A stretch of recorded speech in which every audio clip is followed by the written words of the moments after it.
السلام علیکم۔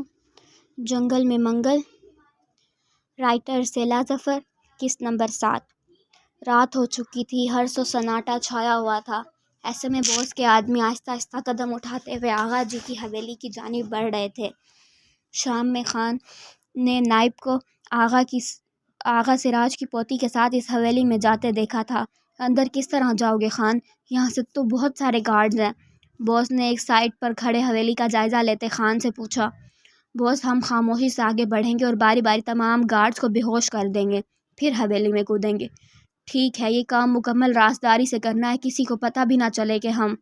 بوس کے الفاظ منہ میں ہی رہ کر جب شیدہ چیختا ہوا آیا، بوس آپ نے مجھے کیوں نہیں بتایا کہ آپ لوگ حویلی پر حملہ کرنے جا رہے ہیں؟ وہیں سے چیخ کر بولا تو خان نے جلدی سے اس کے منہ پر ہاتھ رکھا اور بوس نے دہل کر حویلی کے دروازے کی جانب دیکھا۔ شکر ہے کسی نے سنا نہیں۔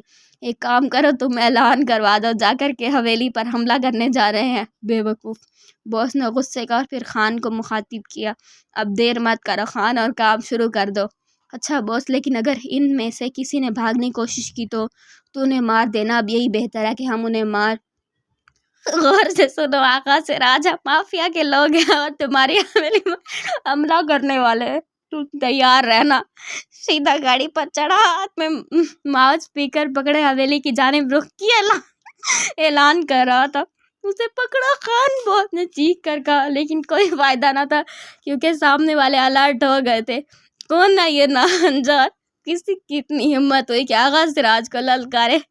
آغا جی ہاتھ پہ بندوق لے باہر آئے اور غضبناک آواز میں چیخے۔ ان کے پیچھے چاروں لڑکے بھی تھے، جبکہ لڑکیاں اوپر بالکونی میں کھڑی حالات جاننے کی کوشش کر رہی تھیں۔ فائر! خان چیخا تو اس کے بندوں نے فائر کھول دیا۔ دوسری طرف آقا جی کے لوگوں نے بھی فائرنگ شروع کر دی تھی، اور جن کی وجہ سے یہ ہو رہا تھا وہ مزے سے کھڑے تماشا دیکھ رہے تھے۔ آخر اتنی اچھی لائیو ایکشن مووی دوبارہ کہاں دیکھنے کو ملتی، وہ بھی بغیر ٹکٹ کے، بالکل مفت۔ آہ! اچانک ہی باقر کی چیخ بلند ہوئی اور اس سے پہلے کہ وہ پیچھے کی طرف گرتا، نائب نے جلدی سے اسے پکڑ لیا اور اس کے ساتھ زمین پر بیٹھتا ہی چلا گیا۔ خان کی بندوق سے نکلنے والی گولی باقر کو لگی تھی۔ باقر دعا نے اس کے بعد سے نکلتا خون دیکھ لیا تھا، اس لیے وہیں سے چیخی۔ اس کے چلانے پر غن اور برہان نے پیچھے مڑ کر باقر کو دیکھا تو وہ بھی چیخ پڑے۔ یہ سب ایک لمحے میں ہوا تھا۔ وہ دوڑتے ہوئے اس کے پاس آئے تھے اور ایک ہاتھ سے دوسرے بازو تک خون بہتا روک رہا تھا۔ باقر، کیا ہوا تجھے؟ تو ٹھیک تو ہے؟ وہ دونوں اس کے پاس بیٹھتے ہوئے پریشانی سے بولے تھے۔ فکر مت کر، کچھ نہیں ہوا، بس گولی چھو کر گزری ہے، باقر نے انہیں تسلی دی۔ دوسری طرف آغا جی شدید غضبناک ہو رہے تھے کہ ان کی آنکھوں کے سامنے ان کے مہمان کو گولی مار دی ان لوگوں نے۔ رشنا اور پریشے کے لاکھ روکنے کے باوجود دعا بھاگتی ہوئی نیچے آئی تھی، لیکن اس کی قسمت خراب تھی کہ خان نے اسے پکڑ لیا، گن اس کی کمٹی پر رکھ دی۔ خبردار کوئی اپنی جگہ سے نہیں ہلے گا ورنہ میں اسے مار دوں گا۔ خان کی آواز سن کر جو جہاں تھا وہیں کھڑا رہ گیا۔ دعا! باقر بے چینی سے اٹھ کر کھڑا ہونے لگا۔ رک جا باقر، ہم دعا کو بچا لیں گے، تو فکر مت کر۔ برہان نے باقر کو اٹھنے سے روکا اور خان کی طرف مڑا۔ اسے چھوڑ دو اور جو بات کرنی ہے ہم سے کرو، برہان نے کہا۔ ایسے ہی چھوڑ دوں؟ پہلے اپنے آپ کو میرے حوالے کرو ورنہ اسے جان سے مار دوں گا، خان بولا۔ اس کے سر کے بالکل اوپر بالکونی میں کھڑی رشنا نے پریشے سے کسی بھاری چیز کا مطالبہ کیا تھا۔ پر تمہیں بھاری چیز کا کیا کرنا ہے؟ پریشے نے اچنبھے سے پوچھا۔ تمہیں سمجھانے کا وقت نہیں ہے میرے پاس، جلدی سے کچھ دو مجھے، رشنا نے کہا، اور تبھی اس کی نظر بالکونی میں رکھے گملوں کی طرف گئی۔ اس نے جلدی سے ایک چھوٹا سائز کا گملہ اٹھایا اور خان کے سر کا نشانہ لیا۔ یہ تم کیا کر رہی ہو؟ پریشے اس کی حرکتوں سے پریشان ہو رہی تھی۔ بس تم دیکھتی جاؤ، میں تم سب کو آخری وارننگ دیتا ہوں کہ… خان کے الفاظ منہ میں ہی رہے کیونکہ رشنا کا پھینکا ہوا گملہ اس کے سر پہ لگا تھا۔ اس کا سر ہی گھوم گیا۔ یہی وہ وقت تھا جب خان کو قابو کیا جا سکتا تھا۔ بنا وقت ضائع کیے وہ تینوں خان کی طرف بڑھے۔ انہوں نے اس کے ہاتھوں سے گن چھین لی اور پھر تین نے مل کر اس کی خوب دھلائی شروع کر دی۔ دعا بھاگتے ہوئے باقر کے پاس آئی۔ باقر، تم ٹھیک تو ہو؟ اس نے فکر مندی سے پوچھا۔ میں ٹھیک ہوں دعا، پر تمہیں اس طرح باہر نہیں آنا چاہیے تھا۔ دوسری طرف رشنا نے دو مزید چھوٹے گملے ہاتھ میں پکڑے اور نیچے کی جانب دوڑ پڑی۔ پیچھے پریشے حیران کھڑی اس کی بندروں والی حرکتیں دیکھ رہی تھی۔ تیری ہمت کیسے ہوئی کمینے، میرے دوست کو گولی مارنے کی؟ برہان غصے سے بولتا خان کو مارے جا رہا تھا۔ خان پہلے ہی سر کی چوٹ سے بے حال ہو رہا تھا، اس پر وہ تینوں بھی اسے مارے جا رہے تھے۔ وہ اپنا دفاع بھی نہیں کر پا رہا تھا۔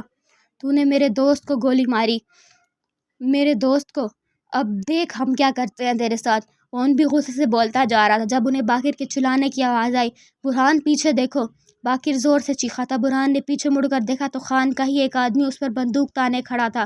وہ گن لوڈ کر چکا تھا، لیکن اس سے پہلے کہ وہ فائر کرتا کسی نے اس کے سر پر کھینچ کر گملہ مارا۔ وہ لڑکھڑا کر نیچے گرا تو برہان نے دیکھا کہ اس کے پیچھے رشنا بھی جس نے اسے مارا تھا۔ واو، نائس شاٹ! برہان نے اسے داد دی۔ اسی وقت ایک اور آدمی رشنا کی جانب بڑھا تو اس نے ہاتھ میں پکڑا دوسرا گملہ اسے مار دیا اور وہ وہیں زمین بوس ہو گیا۔ بے غیر تو شرم کرو، لڑکی سے پٹ رہے ہو! باس نے اپنے آدمیوں کو رشنا سے مار کھاتا دیکھ کر دہائی دی۔ اسی وقت فضا میں چاروں جانب سے پولیس موبائل کی سائرن کی آوازیں سنائی دینے لگیں اور تھوڑی دیر میں پولیس کی گاڑیوں نے انہیں چاروں طرف سے گھیر لیا۔ خبردار، کوئی بھی اپنی جگہ سے نہ ہلے! پولیس نے باس اور اس کے آدمیوں کی گرفتار کرنا شروع کر دیا۔ ان تینوں نے بھی خان کو چھوڑ دیا تاکہ پولیس انہیں پکڑ لے۔ ڈیڈ! نائب کی نظر پولیس موبائل سے اترتے ڈی آئی جی پر پڑی تو خوشی سے چیختا ہوا ان تک گیا۔ وہ اس کے والد تھے۔ کیسے ہو میرے بیٹے؟ انہوں نے نائب کو گلے لگاتے پوچھا۔ پولیس تمام افراد کو گرفتار کر کے لے گئی تھی اور ساتھ ہی آغا جی کے زخمی آدمیوں کو ہسپتال بھیج دیا گیا تھا۔ باقر کو ہسپتال جانے کی ضرورت نہ پڑی، اسے وہیں ابتدائی طبی امداد دے دی گئی تھی۔ آپ کا بہت شکریہ کہ آپ نے میرے بچوں کی خاطر اپنی جان خطرے میں ڈالی۔ میں ساری زندگی آپ کا احسان نہیں بھول پاؤں گا، نائب کے والد نے آغا جی سے تشکر کے ساتھ کہا۔ ارے شکریہ کہہ کر شرمندہ نہ کریں، یہ ہمارے گاؤں کا اصول ہے کہ ہم اپنی جان تو دے دیں گے مگر اپنے مہمانوں کو کچھ نہ ہونے دیں گے، انہوں نے عاجزی سے کہا۔ گاؤں میں رہنے والے جتنے بھی پرانے خیالات کے ہوں مگر دل ان کا بہت بڑا ہوتا ہے۔ مگر انکل ایک بات سمجھ نہیں آئی، اس آدمی کی ہم سے کیا دشمنی تھی جو ہمارے پیچھے پڑا ہوا تھا؟ انہوں نے ڈی آئی جی سے پوچھا۔ اس کا تعلق مافیا کے لوگوں سے ہے، یہ اپنے آدمیوں کے ساتھ جنگل میں چھپ کر رہتا ہے۔ تم لوگوں کو اس نے تاوان کے لیے اغوا کیا تھا۔ تمہارے اغوا کے 4 گھنٹے بعد ہی ہمیں تاوان کے لیے کال آ گئی تھی، یہاں تک کہ برہان کی دادی کو بھی کال کی تھی انہوں نے، وہ بیچاری تو سن کر ہی بے ہوش ہو گئی تھی۔ کیا؟ کیسی ہیں دادی اب؟ برہان پریشان ہو گیا تھا۔ وہ لوگ بچپن کے دوست تھے، اس لیے ان کی فیملی کے بھی آپس میں تعلقات تھے۔ وہ اب ٹھیک ہے بیٹا، چلو تم لوگ سب وین میں بیٹھو، اب ہمیں یہاں سے نکلنا ہے، انہوں نے کہا تو سب باری باری ہائی روف میں بیٹھنے لگے جو خاص انہی کے لیے منگوائی گئی تھی۔ پریشے، میں جا رہا ہوں، سب سے آنکھیں بچا کر وہ اس کے پاس آیا۔ مجھے پتہ ہے، اللہ حافظ۔ لو جی، اس نے بات ہی ختم کر دی۔ نیری بدتمیزی، میں دوبارہ یہاں آؤں گا۔ دل نہیں بھرا تھا پہلے والی بے عزتی سے شاید؟ کیوں؟ پریشے نے حیرت سے پوچھا۔ ایک کام رہ گیا ہے، وہ مکمل کرنا ہے، نائب نے مسکرا کر کہا مگر اسے پھر بھی کوئی فرق نہ پڑا۔ اچھا، خیریت سے جائیے گا، خدا حافظ، اس نے کہا اور اندر چلی گئی۔ اس کے پیچھے آغا جی بھی ان سب کو خدا حافظ کہہ کر اندر چلے گئے۔ کیا بات ہے شہزادے، اتنا کیوں مسکرا رہے ہو؟ نائب کے ڈیڈ نے اسے مسکراتے ہوئے دیکھا تو پوچھا۔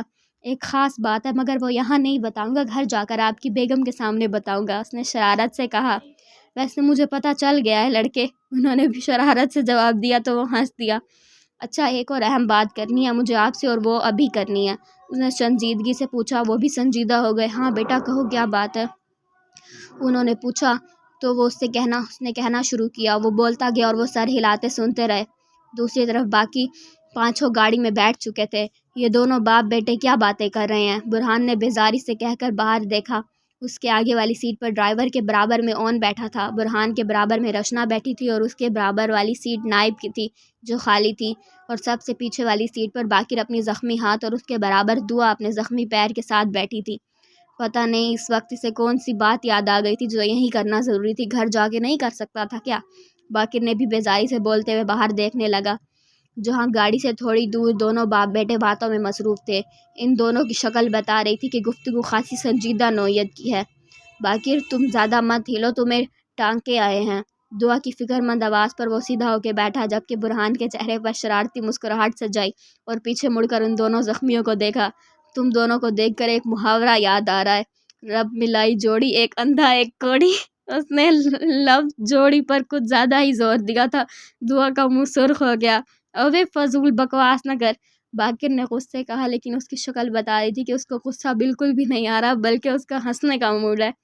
ویسے دعا، جب باقر کو گولی لگی تھی تب تم کتنے زور سے چلائی تھی نا، واہ کیا محبت ہے، اس نے باقر کو نظر انداز کرتے ہوئے دعا کو چھیڑا، اور اتنی واضح بکواس پہ دعا کی آنکھیں پھیل گئی۔